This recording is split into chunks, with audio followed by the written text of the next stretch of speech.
The deadly spawn. We begin with a meteor crashing and attacking two campers. And then in Beetlejuice, we see a couple wake up. The husband goes down in the basement and is attacked by a deadly spawn. The wife goes down in the basement and gets a facial. Then after that, we cut to a couple waking up and the movie's starting again. Actually, this is a different couple here visiting.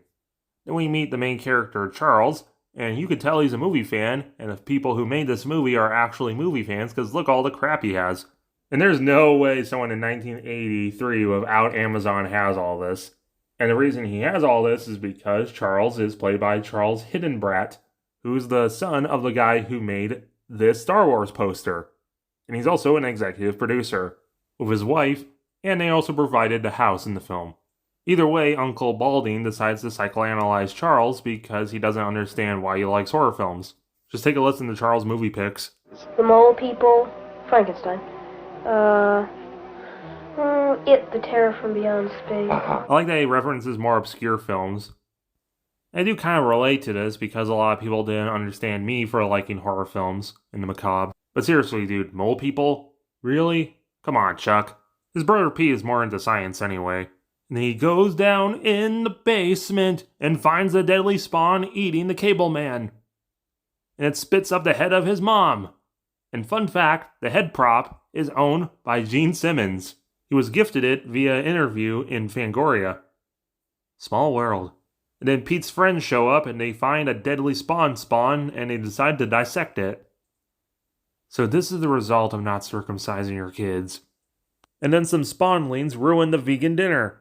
And one of them rips off Alien and Uncle Balding. The deadly spawn is escaping the basement and chases Pete and his friends into Charles's room. Dude, he's got a green slime poster. Charles somehow escaped the deadly spawn and found out that it hates sound. The deadly spawn attacks the radio and catches fire from all the sparks. Because the prop actually caught fire and this was unintentional, but they kept filming. And then a new girl shows up fashionably late and literally just rolls into Pete's gang.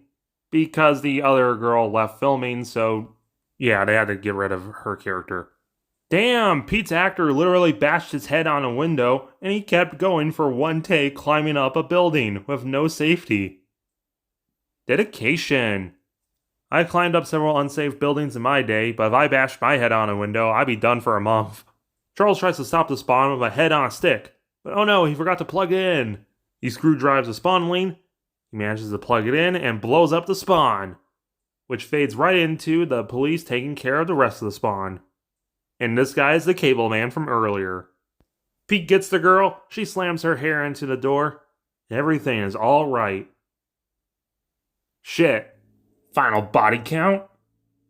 24. 14 humans, 10 spawn.